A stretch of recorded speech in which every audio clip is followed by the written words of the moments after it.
Today we're going to be making some tart cherry muffins. I've never made these before, so this will be a first for me. Calico26 sent us these Montgomery tart cherries in the mail. And so I thought, what can I do with these? I don't want to just eat them. I want to actually use them in something. So we love muffins around here, so that's what I'm going to make is a batch of muffins.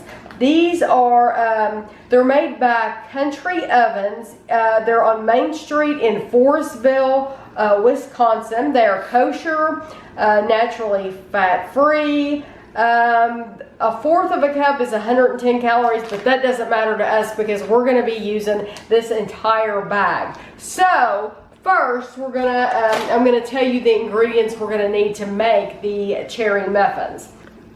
Okay, you need the 7-ounce bag of sour cherries. You need 2 cups of flour, 1 cup of sugar, 3/4 cup reduced fat buttermilk, 1/4 cup of water, 2/3 cup vegetable oil, 2 tablespoons of lemon juice, 1 egg, 1 teaspoon of baking powder, and then we just have some extra sugar that we're going to use for the topping. So the first thing you want to do is we're going to get our buttermilk and we're just going to pour it in the bowl, and we're going to combine a lot of the most of the wet ingredients first.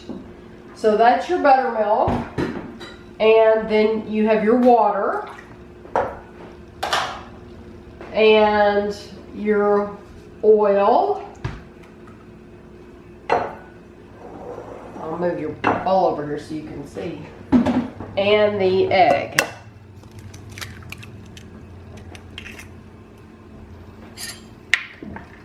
And you combine these. You want to stir it until that egg is well incorporated into the liquid.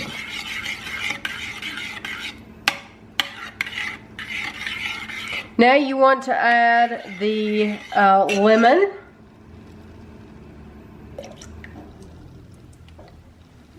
And the sugar. And the baking powder. And the flour.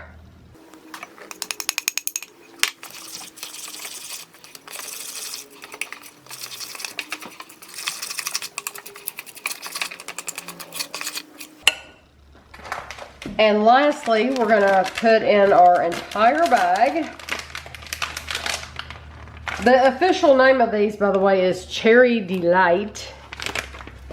They're dried cherries, right? They're dried cherries, yeah. They're natural source of antioxidants. It's www.countryovens.com. They're from Wisconsin. Okay, and I'm just gonna kind of fold these in. I don't want to squash them, but I think these will have a really pretty color.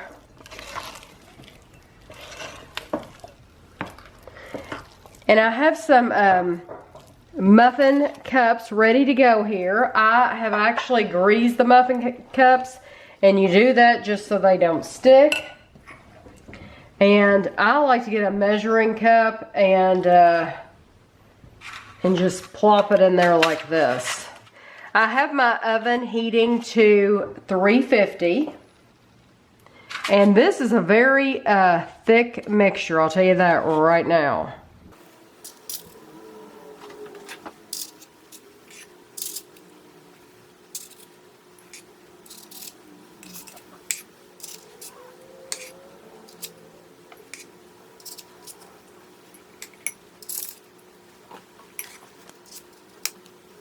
These are going to go into the oven. This actually makes 18, but I'm going to start out with the 12.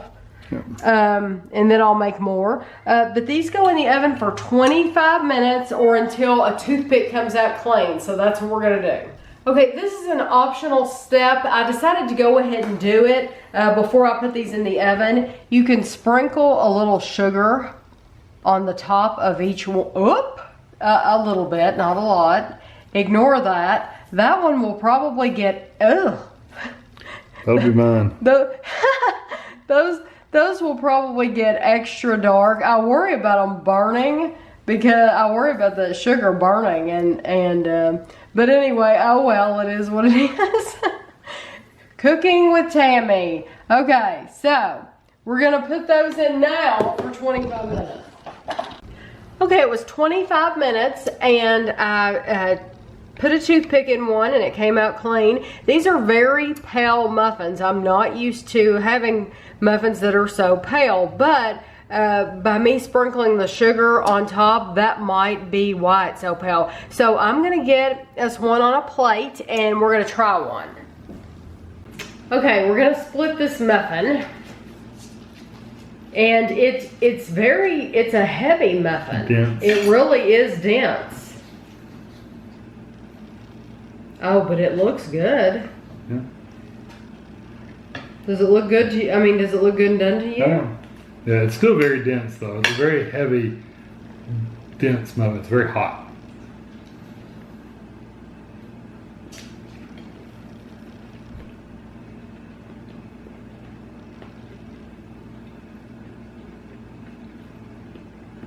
Mmm. It's very hot.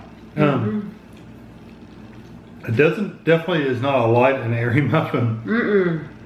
No. No, but it's good. I like More like it. a biscuit. It is. It is. Like a sweet biscuit. It really is. That is more of a biscuit texture. We brought the butter out because we didn't know if it would taste better with butter. Everything's better. Everything's better with butter though, but I think they're good. And you could add any fruit in there. Good with butter. Hmm? Good with butter. Better with butter? Not better. Those are good cherries though. I really like these cherries. I've been very impressed with them. Kevin and I tried their chocolate covered cherries and they were absolutely divine. If you haven't seen them, you'll have to watch that review. Really, really good, and I love these. I love these dried cherries. So, and this was a great recipe to use them in. So, hopefully you all enjoyed watching this, and I'll see you next time.